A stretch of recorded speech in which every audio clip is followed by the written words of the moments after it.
The trouble started 3 months earlier. In December 1963, Dean Martin had opened a nightclub in Los Angeles called Dino's Lodge.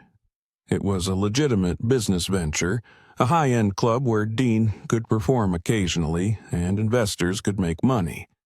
But one of those investors, without Dean's knowledge, was using the club to launder money, specifically money from Harlem numbers rackets. Bumpy Johnson's numbers rackets. The investor, a man named Vincent Marcello, was skimming, taking money that should have gone to Bumpy and keeping it for himself. When Bumpy discovered the theft, he didn't blame Marcello, he blamed Dean Martin. In Bumpy's view, Dean owned the club, so Dean was responsible for everything that happened there. The fact that Dean didn't know about the money laundering was irrelevant. It was Dean's name on the door, Dean's responsibility. Bumpy sent word through channels. Dean Martin owes me $300,000. Pay it or face consequences. The message reached Dean in early March 1964. He was performing his regular engagement at the Sands Hotel in Las Vegas when his lawyer came to his dressing room with the news. "Dean, we've got a serious problem. Bumpy Johnson says you owe him $300,000. Dean looked up from removing his stage makeup. "I don't owe Bumpy Johnson anything. What are you talking about?" The lawyer explained about Marcello, about the money laundering, about the skimming. Dean's face went dark. "I didn't know anything about this. Marcello was supposed to be a legitimate investor." "That doesn't matter to Bumpy," the lawyer said nervously. "You're the face of the club. He's holding you responsible. Tell Bumpy I'll pay back whatever Marcello stole, but I need time. I don't have $300,000 in cash sitting around." The lawyer shook his head. "Dean, Bumpy doesn't want the money back. He wants to make an example. He's telling people you disrespected him, that you thought you could steal from him because he's black and you're a famous white entertainer. He's saying if he lets you get away with it, everyone will think Bumpy's gone soft."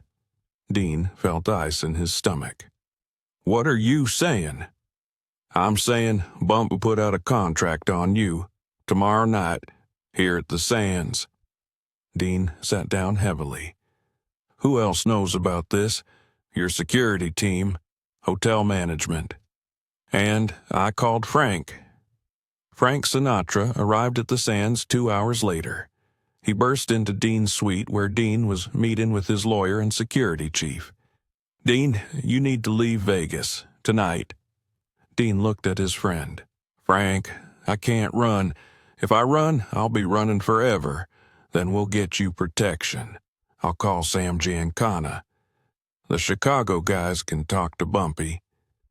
Dean shook his head. Sam and Bumpy barely tolerate each other. If Sam intervenes, it could start a war. I don't want that on my conscience. Frank paced the room. "Then what do you want to do? Just wait here for someone to shoot you?" Dean's face was calm, but his eyes betrayed his fear.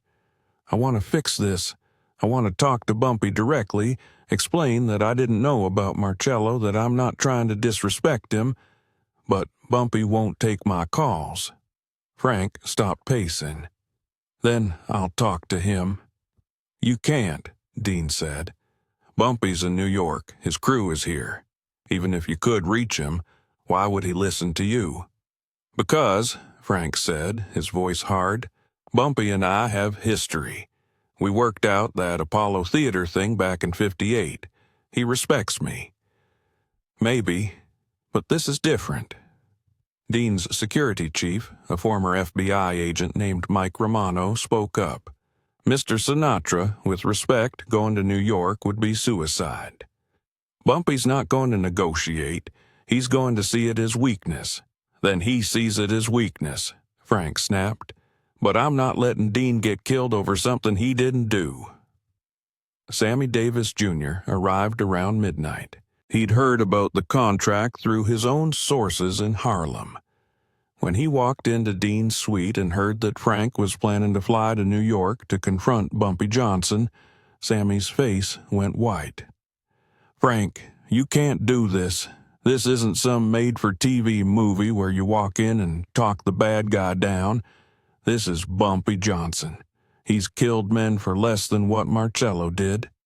"I'm aware of that," Frank said. "Then you're aware that you're going to get yourself killed. And probably Dean, too. They'll see it as an insult. Frank Sinatra coming to Harlem to threaten them." Sammy's voice rose. "What's your plan here? You going to walk into Bumpy's headquarters and do what exactly?" Frank looked at Sammy, then at Dean. "I'm going to tell Bumpy the truth, that Dean didn't know about Marcello, that Dean's willing to make this right, and that if Bumpy wants to kill someone over this, he needs to kill me first. Because I'm not letting him touch Dean." The room went silent. Dean found his voice. "Frank, I can't let you do this. It's not your decision," Frank said. "You're my friend, you're my brother, and I'm not letting some misunderstanding get you killed." Dean stood up and walked over to Frank. "Listen to me. This is my problem, my club, my responsibility. You don't need to fix this." "Yes, I do," Frank said quietly, "because that's what friends do. They stand up for each other. You do the same for me." Dean's eyes filled with tears. "Frank, don't argue with me," Frank said.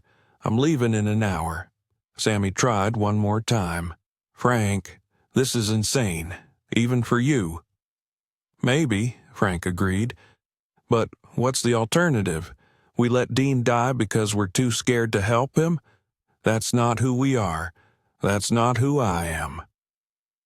At 2 a.m. on March 14, 1964, Frank Sinatra boarded a private jet to New York. Dean tried to stop him at the airport, but Frank was resolute. "Stay in Vegas," Frank told him. "Stay at the Sands. Don't go anywhere alone. I'll call you when I know something. Frank, if something happens to you because of me, I'll never forgive myself." "Nothing's gonna happen," Frank said with more confidence than he felt. "I'll be back tomorrow." Frank arrived in New York at 10 a.m. Eastern Time. He went directly to the Lenox Lounge in Harlem, where Bumpy Johnson held court most mornings. Frank didn't call ahead, didn't send word, just walked in. Bumpy was sitting at his usual table in the back, reading the newspaper and drinking coffee. When Frank Sinatra walked through the door, every conversation in the bar stopped. Bumpy looked up slowly. His face showed no surprise, which was somehow more intimidating than anger would have been. "Frank Sinatra. I wondered how long it would take you to show up." Frank walked directly to Bumpy's table. "We need to talk about Dean Martin." Bumpy gestured to a chair. "Sit down." Frank sat. The bar was silent, everyone watching, everyone waiting. Bumpy folded his newspaper carefully. "Dean Martin stole from me. He's going to pay for that." "He didn't steal from you," Frank said. "Vincent Marcello stole from you. Dean didn't even know Marcello was laundering money through his club." Bumpy's expression didn't change. "Dean's name is on the door. That makes it his responsibility." Frank leaned forward. "Bumpy, you and I worked things out before, back in '58 when I was stepping on your territory with the Apollo bookings. You remember that?" "I remember Dean Martin negotiated that deal," Bumpy said. "Not you." "Dean sat at my table and showed me respect. Where was that respect when his business partner was stealing from me?" "That's why I'm here," Frank said. "Dean wants to make this right. He'll pay back every penny Marcello took. Plus interest. Plus a penalty for the disrespect. Name your price." Bumpy took a sip of his coffee. "I already named my price. Dean Martin's life." Frank's jaw tightened. "Then you'll have to kill me first." Bumpy raised an eyebrow. "Excuse me?" "You heard me," Frank said. "Dean's my friend. He's my brother. If you want to kill him, you'll have to kill me first, because I'm not letting you touch him." The bar was so quiet you could hear breathing. Bumpy leaned back in his chair. "You're willing to die for Dean Martin?" Without hesitation, Frank said, "And you think that means something to me?" "I think," Frank said carefully, "that you're a businessman. And killing Frank Sinatra is bad business. The heat that would come down on Harlem would destroy everything you've built. But more than that, I think you're a man of honor. And men of honor recognize loyalty when they see it." Bumpy was silent for a long moment. Then he said, "Dean Martin sent you here?" "No," Frank admitted. "Dean tried to stop me. He doesn't know I'm here. He thinks I'm crazy for coming. Then why did you come?" "Because," Frank said, "Dean did the same thing for me years ago. When I was in trouble, when I needed someone to stand up for me, Dean was there. He didn't ask questions. He didn't calculate the risk. He just showed up. That's what friends do." Bumpy studied Frank's face. "You really would die for him?" "Yes," Bumpy nodded slowly. "That's loyalty. That's real loyalty, the kind that doesn't exist much anymore." He paused. "But it doesn't change the facts. Marcello stole from me using Dean's club. If I let that slide, I look weak. Every small-time operator in Harlem will think they can steal from Bumpy Johnson." Frank took a breath. "So here's what I propose. Dean pays back everything Marcello took. Double. $600,000. We announce it publicly so everyone knows Dean made it right. And Marcello," he gestured vaguely, "Marcello faces whatever consequences you think are appropriate." Bumpy smiled slightly. "You're offering me Marcello? I'm offering you justice," Frank said. "The man who actually stole from you pays the price. Dean, who was innocent, pays the money. You get restitution and you look strong because you held Dean Martin accountable. Everyone wins." "Except Marcello," Bumpy observed. "Marcello made his choice when he stole from you," Frank said flatly. "Now, what do you say?" Bumpy was quiet for what felt like an eternity. Finally, he spoke. $600,000. Cash. Delivered to me personally within 1 week. "Agreed," Frank said. "And Dean makes a public statement acknowledging that he should have been more careful about his business partners. That he deeply regrets the disrespect shown to me." "Done." Bumpy extended his hand. Frank shook it. "The contract's canceled," Bumpy said. "Dean Martin lives, but he owes me. And Frank, next time one of your friends gets in trouble with me, maybe don't wait until I put out a hit before you come talk to me." "Understood," Frank said. Bumpy's expression softened slightly. "You got balls, Sinatra." "Stupid, but balls. Takes guts to walk into my place alone and threaten to die for a friend." Frank stood up. "It's not a threat, it's a promise. I'd die for Dean, I'd die for Sammy." "That's what brotherhood means," Bumpy nodded. "That's rare. Hold on to that." Frank flew back to Las Vegas that afternoon. He went directly to the Sands and found Dean in his suite, surrounded by security, looking like he hadn't slept. Dean jumped up when Frank walked in. "Frank, thank God. Are you okay? What happened?" "I'm fine," Frank said. "The contract's canceled. You're safe."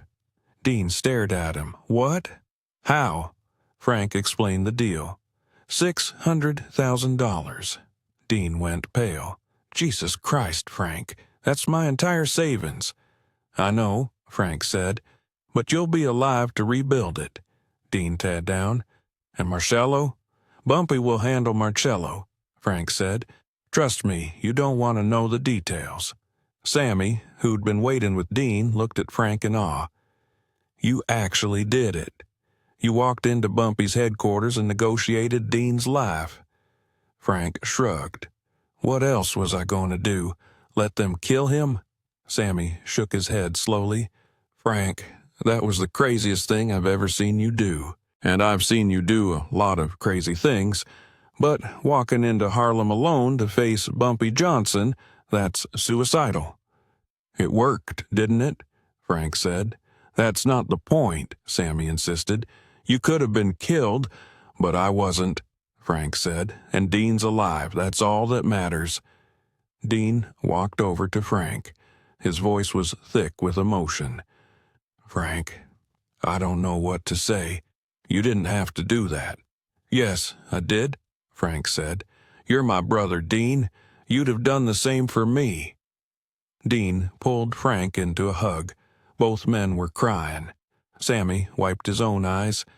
"This, right here, this is what the Rat Pack really means. It's not about the shows or the fame. It's about being willing to die for each other." Dean Martin paid Bumpy Johnson $600,000 1 week later. The money was delivered in cash by Frank personally. Bumpy counted it, nodded, and the debt was settled. Vincent Marcello disappeared shortly after. His body was never found. The official story was that he'd fled to Mexico. People who knew Bumpy Johnson knew better. The story of Frank Sinatra's trip to Harlem didn't become public for decades. Frank never talked about it. Dean never talked about it. It was their private business, and they kept it that way. But in Rat Pack circles, among the people who knew what really happened, Frank's confrontation with Bumpy Johnson became legendary. It was the ultimate example of friendship, of loyalty, of being willing to risk everything for someone you love. Years later, in a private conversation, Dean told Sammy what that day meant to him. "Frank saved my life, not just physically, but spiritually. I'd spent years thinking friendship in Hollywood was superficial, that when things got real, everyone would abandon you. Frank proved me wrong. He literally offered to die for me." "How do you repay that?" "You don't," Sammy said. "You just try to live up to it. Try to be the kind of friend he was to you." Dean nodded. "Every day since then, I've tried to be better. Tried to be braver. Tried to be the kind of man who deserves a friend like Frank Sinatra." When Frank Sinatra died in 1998, one of the stories told at his memorial was about the day he faced down Bumpy Johnson to save Dean Martin. Nancy Sinatra, Frank's daughter, told the crowd, "My father did a lot of brave things in his life. He stood up to powerful people. He fought for civil rights. He helped countless people behind the scenes. But the day he flew to Harlem alone to save Dean's life, that was the bravest thing he ever did, because he knew he might not come back. He knew he was risking everything. But he loved Dean more than he feared death. That's the Frank Sinatra I want you to remember. Not the tough guy persona, but the man who would die for his friends." Dean Martin, who died 3 years earlier, wasn't there to hear those words. But everyone who knew them both understood that Dean had lived the rest of his life trying to be worthy of Frank's sacrifice, trying to honor the friendship that had saved him. The story of Bumpy Johnson's contract on Dean Martin is a reminder that behind the glamour of the Rat Pack was something deeper. Real friendship, real loyalty, real love. Frank Sinatra walked into Harlem's most dangerous neighborhood to face its most dangerous man. He offered his own life in exchange for Dean's, and in doing so, he proved that brotherhood isn't just a word. It's a willingness to die for the people you love.